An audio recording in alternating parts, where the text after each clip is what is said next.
Nick McGlashan, a deck boss on Discovery's Deadliest Catch, died on December 27, 2020, and the details surrounding his death are still vague. The Focus dug deep to understand his life and the disturbing truth about his passing.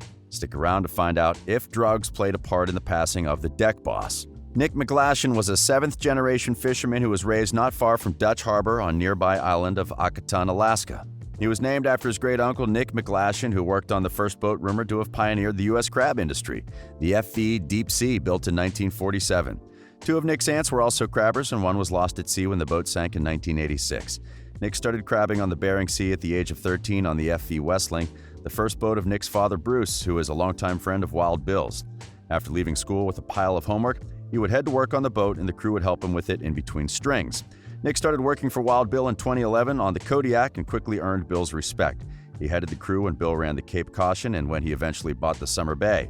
McGlashan appeared on 78 episodes of the intense crab fishing show, Deadliest Catch, spanning from 2013 to 2020.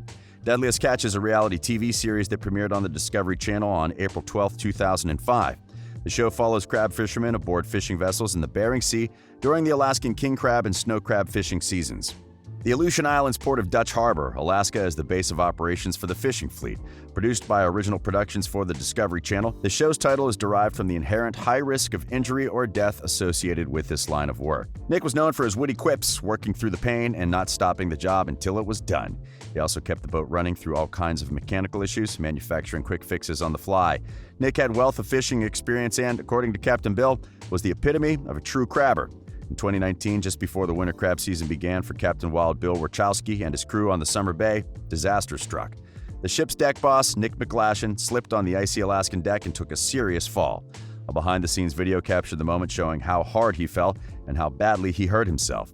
After hearing the deckhand scream, Nick's fellow crew members rushed to his side and helped him into a truck, and as the pain got worse, he delivered the bad news to Wild Bill over the phone. An X-ray the day after his fall showed that Nick's ankle was badly sprained, but not broken. Without missing a beat, he showed up on deck on a pair of crutches and got to work. He was truly the heart and soul of the crew. Other than his prowess, Nick was also known for his drug addiction. In a clip on the Discovery website, his addiction is alluded to with a description that reads, "Unbeknownst to Bill, Nick's been keeping a very serious secret lately."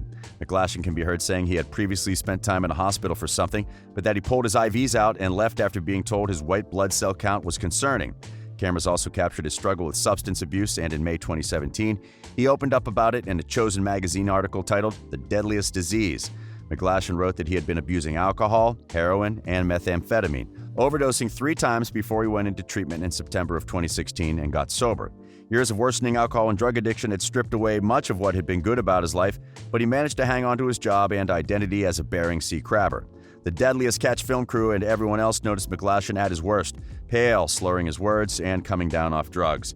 As a result, he was kicked off the boat for a time during season 13 to deal with his addiction.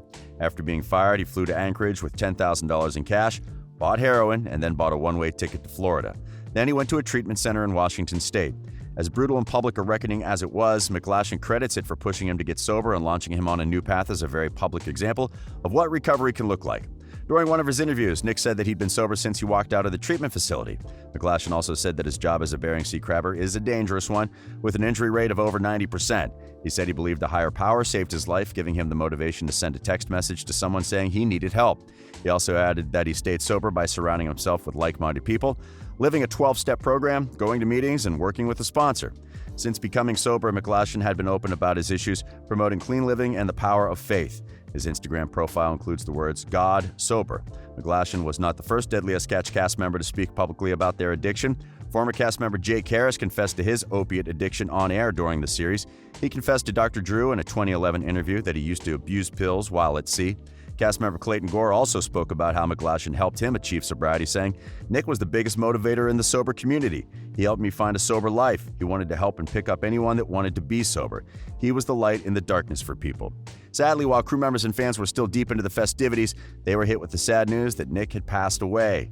The 33-year-old was found unresponsive by a friend in a $79 per night room at the Holiday Inn Nashville Vanderbilt on West End Avenue. He was pronounced dead at the scene by first responders shortly after. Nick McGlashan's death was first reported by his sister Lydia and later confirmed by Today after talking with forensic medical management in Nashville. Lydia posted a tweet and expressed her devastation in the wake of this unexpected and tragic event. She wrote, "This is the hardest thing I've ever had to go through. Please hold your loved ones tight. Forensic Medical Management of Nashville confirmed that they were in possession of McGlashan's remains, but were unable to comment further pending an investigation. The network paid tribute saying, "Our deepest sympathy goes out to Nick's loved ones during this difficult time. Nick came from a long line of crabbers and was known for his great depth of knowledge. He also had a sharp sense of humor, even in the most difficult conditions. He will be deeply missed by all those who knew him." Several fans also reacted to the news on Monday morning, grieving the loss. One fan wrote, "R.I.P. Nick McGlashan. This guy was immense on Deadliest Catch, and I send my condolences to Bill, all the crew of the Summer Bay, and all the family and friends of Nick.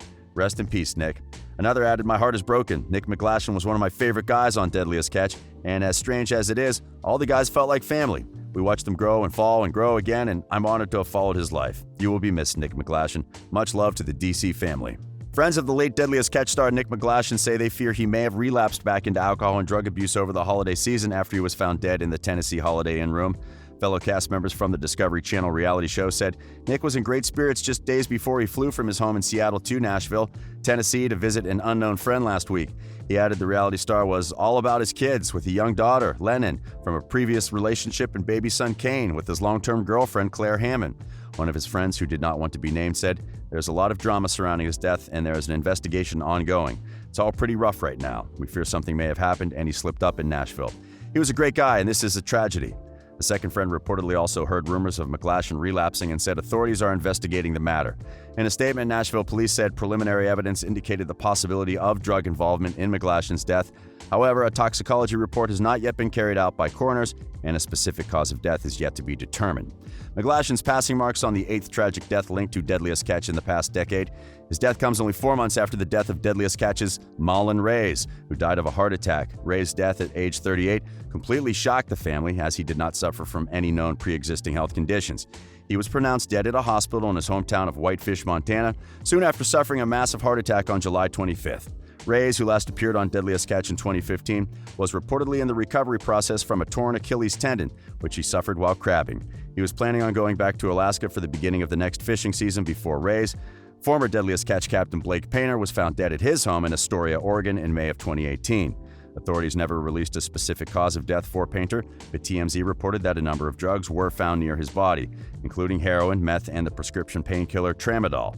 Joe McMahon, who served as an associate producer on 9 episodes of Deadliest Catch in 2013, was shot and killed at the age of 24 near his parents' California home in July of 2015.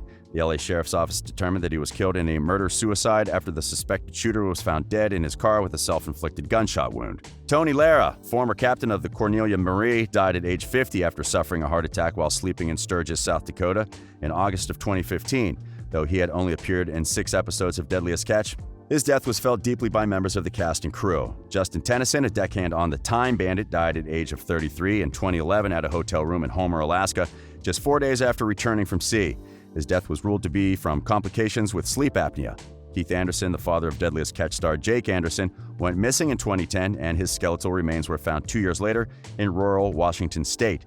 His death was ruled a homicide, but 10 years later, no one has been arrested. Phil Harris, captain of the Cornelia Marie, died at age 53 in 2010, 10 days after suffering a stroke while unloading crab in Alaska.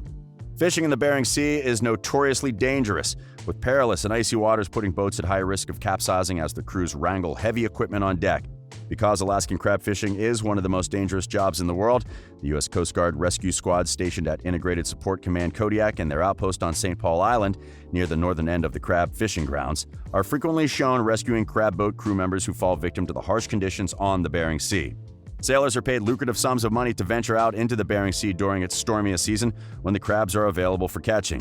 Trips are often more than 3 months long, and workdays are grueling. Most crab fishermen are either experienced sailors or come from crabbing families. It's rare for average people to be admitted as greenhorns or starting deckhands on any ships. Injuries at work often go untreated for months, and there's no way to gain access to hospitals while out at sea. However, as with McGlashan and Reyes, many of the deaths surrounding the Deadliest Catch did not take place on the sea. In one of his last tweets before his death, dated December 9th, McGlashan tweeted about his trauma, and just weeks before his death, Nick posted his last Instagram post. Along with posting a pic from an airplane, he wrote, "Be a sunrise in someone's life today. The cause of his death is not yet public, but we hope his family and friends will find comfort during this hard time." Leave a word of encouragement in the comments section below, and don't forget to subscribe to The Focus.